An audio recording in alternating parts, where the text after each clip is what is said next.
नमस्कार दर्शक मित्रों, हूँ छू बाबा सैद। विजापुरनी खबर में आपनु स्वागत है।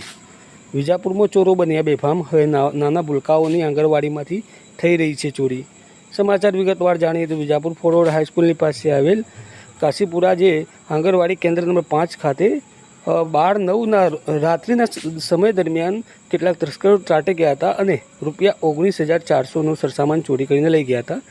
समाचार विगतवार जाणीए तो विजापुर फॉरवर्ड हाईस्कूल पास आवेल आंगणवाड़ी केन्द्र नंबर 5 में तस्करोए 12/9 रात्रे तरकाट मचाव्यो हतो ने ₹19,400નું सरसामान जे आंगणवाड़ी केन्द्र में बनती वानगीओ बनाववा माटे वपरातुं एक तेलना डब्बा 2 नंग जे 6,000 किंमतना बाळकोने हवा खावा माटेनो आंगणवाड़ीनुं सीलिंग फेन जेनी किंमत ₹1,000 तथा ₹1,500 गैसनी सगड़ी 5,000 रुपयाना HP गैसना 2 बाटला तथा ₹1,500 कूकर जे छे एमां ₹500 लोट मूकवानो एल्युमिनियमनो डब्बो, बीजो एक ₹200 स्टीलनो डब्बो, ₹1,000 स्टीलनी पवाली तथा ₹200 पतरानो डब्बो, ₹100 स्टीलनी बरणी, ₹500 13 किलो वजननु मरी मसाला भरेलू स्टीलनु मसालियुं तथा ₹1,000 की किंमतनु जे केरम बोर्ड बाळकोने रमवा माटे रमतगमतनो साधन कहेवामां आवे ते उपरांत ₹300 गणवेश जे 2 नंग बाळकोना हता।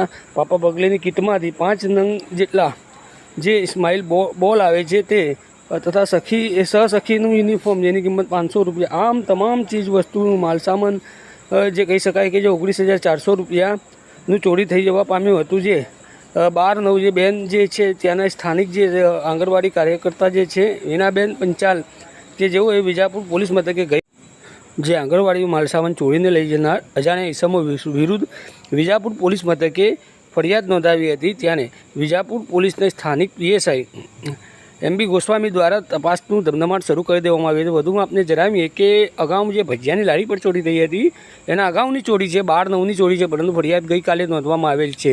એટલે વિજાપુર હવે આંગણવાડી અને ભજીયાની લારી જેવી જે એકમો નાના એકમો ગયા ત્યાં પર જે તસ્કરો તરખાટ મચાવી રહ્યા છે અને ચોરી કરી અને લઈ જઈ રહ્યા છે। ત્યારે કાયદાની કોઈ જેમને ડર ના હોય જેવું એવી રીતે વિજાપુરમાં જે રીતે એક ટાઈપનો માહોલ બની રહ્યો છે ત્યારે પોલીસને પણ સક્રિય થઈને આવા ચોર ઇસમોને પકડી અને જેલને હવાલે કરવા જોઈએ અને ચોરીઓ થતી અટકાવી જોઈએ તેવી સ્થાનિક જે લોકોમાં ચર્ચાનો વિષય બનવા પામ્યો છે। આવા સમાચાર અને અપડેટ લઈને ફરીથી મળતા રહીશું। ત્યારે અમને રજા આપો અને અમારી ચેનલ વિજાપુરની ખબરને સબસ્ક્રાઈબ કરો। ધન્યવાદ।